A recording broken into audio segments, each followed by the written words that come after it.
নমস্কার, শুভ সন্ধ্যা।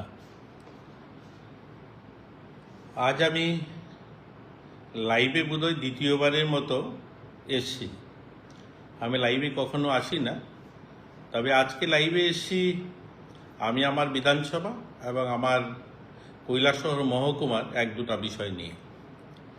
আজ সকাল 9 ঘটিকায় আমি এবং আমার কৈলাসহর মহকুমার পিডাব্লিউডির যারা আধিকারিকগণ আছেন, ইঞ্জিনিয়াররা যারা আছেন এবং এলাকার কিছু লোকজন সবাইকে নিয়ে একটা রাস্তা পরিদর্শনে যাই, যে রাস্তাটা আমার বাড়ির সামনে, অর্থাৎ শ্রীরামপুর টু গোলকপুরের যে রাস্তাটা, এই রাস্তাটা নিয়ে আমি যারা সাংবাদিক বন্ধুরাও সেখানে উপস্থিত হন এবং সেই বন্ধুদের একটা প্রশ্নের জবাবে উত্তর দিতে গিয়ে যে কথাটা বলেছিলাম, সেই কথাটা পুনরায় আমি আপনাদের সামনে আবার উপস্থাপন করছি।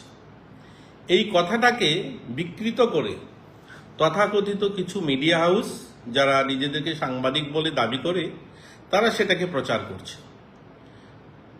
এখন কথাটা কি ছিল? কথাটা ছিল সেখানে যে রাস্তাটা, সেই রাস্তাটা খারাপ, সেখানকার মানুষের, এই এলাকার মানুষের দাবি ছিল রাস্তাটাকে সংস্কার করা।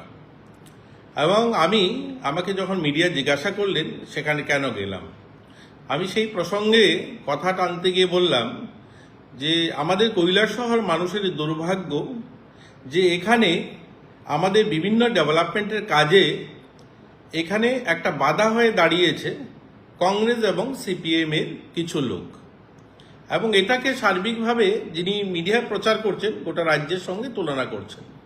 কিন্তু আমি যে রাস্তার সন্দর্ভে কথাটা বলেছি, সেই কথাটা আবারও বলছি। সেখানে আমি উল্লেখ করেছি যে এই শ্রীরামপুর গোলকপুরের যে রাস্তাটা, এই রাস্তাটা আমি বিধায়ক হওয়ার আরও প্রায় 6 মাস আগে রাস্তার টেন্ডার হয়েছে এবং এই রাস্তার কাজটা পেয়েছেন সত্যবান দাস, সেটা আমি সেখানে উল্লেখ করেছি।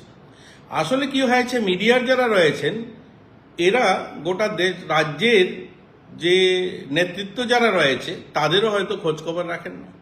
সত্যবান দাস এরকম একজন নেতা যিনি কংগ্রেসের রাজ্যস্তরীয় নেতা এবং আমাদের পাবিয়াছড়া বিধানসভায় 2023-এর তিনি ক্যান্ডিডেট ছিলেন।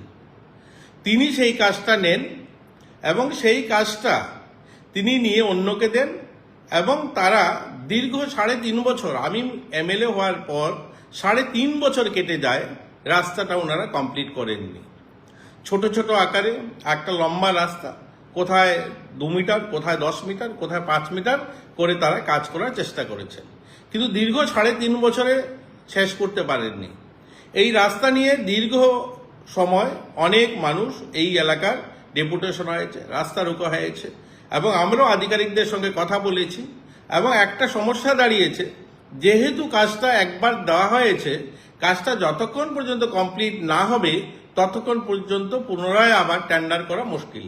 সেটা আইনি সে বাধা রয়েছে, যেহেতু একবার কাজ শেষ হয়নি, হ্যান্ডওভার হয়নি, পুনরায় রাস্তাটা কি করে হবে।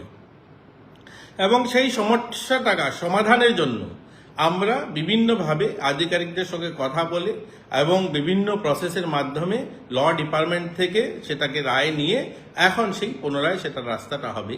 সেই কথার পরিপ্রেক্ষিতে আমি বলেছিলাম যে আমাদের এখানে এই ডেভেলপমেন্টের কাজে বাধা হয়ে দাঁড়িয়েছে।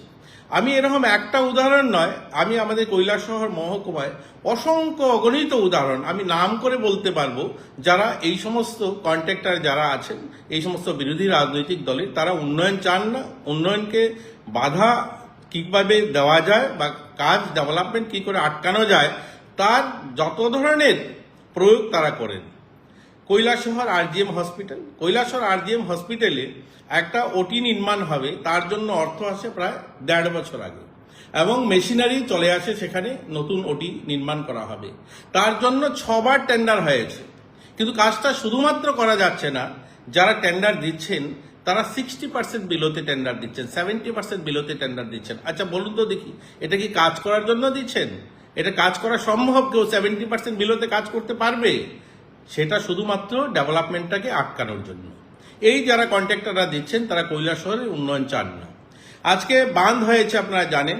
কৈলাসহরের যিনি বিধায়ক রয়েছেন বিরোধী সিনহা মহোদয়, ওনার আবেদন তিনি বিধানসভায় তুলেছেন যে আমাদের বাঁধটাকে যে কৈলাসহর শহরের চারদিকে বাঁধ রয়েছে সেই বাঁধটাকে উন্নত করতে হবে। এবং আমিও মাননীয় মুখ্যমন্ত্রীর কাছে আবেদন জানিয়েছি। মুখ্যমন্ত্রীর আমার আবেদন, মাননীয় বিধায়ক বিরোধী সিনহার আবেদন, সকলে মিলে সেই কারণেই বাঁধটা স্যাংশন দিয়েছেন এবং বাঁধটা তৈরি হয়েছে। কিন্তু বাঁধের নিচে যে সুইচ গেটগুলো রয়েছে, প্রায় 19টা সুইচ গেট রয়েছে, সেটা চণ্ডীপুর বিধানসভা এবং কৈলাসহর বিধানসভাতেই তার পরিধি রয়েছে, দুটা জায়গায় সেই সুইচ গেটগুলো বিস্তার। কিন্তু এই সুইচ গেটগুলো আজকে 1 বছর হলো সেগুলোকে করানো যাচ্ছে না। একটাই রিজন, যখনই টেন্ডার হচ্ছে সেখানে প্রায় যারা আসছে প্রায় 70%, 60% বিলোতে টেন্ডার দিচ্ছেন। তারা কারা? তারা ওই সমস্ত রাজনৈতিক দলের লোক, যে সেটা যেন বানের যে দেওয়ার পরে যে ওয়াটার প্রোটেকশন যেটা, সেটা যেন না হয়, সেটা যেন ডেভেলপমেন্টের কাজ না হয়, সেটা যেন মানুষ নিশ্চিন্ত মনে না থাকতে পারে। আজ কৈলাসহরে জেলের একটা বাউন্ডারি ভেঙে পড়েছে, তার জন্য টেন্ডার হয়েছে। আজকে 4বার টেন্ডারটা করা হয়েছে, কিন্তু সেটা করানো যাচ্ছে না। একমাত্র সেখানে পুনরায় বারবার টেন্ডার হচ্ছে। সেই মানুষগুলোর নাম আমি নিতে পারি এখানে, যে কারা কারা সেগুলো করছেন, কিন্তু আমি চাই না প্রকাশ্য সবের নামগুলো আসুক।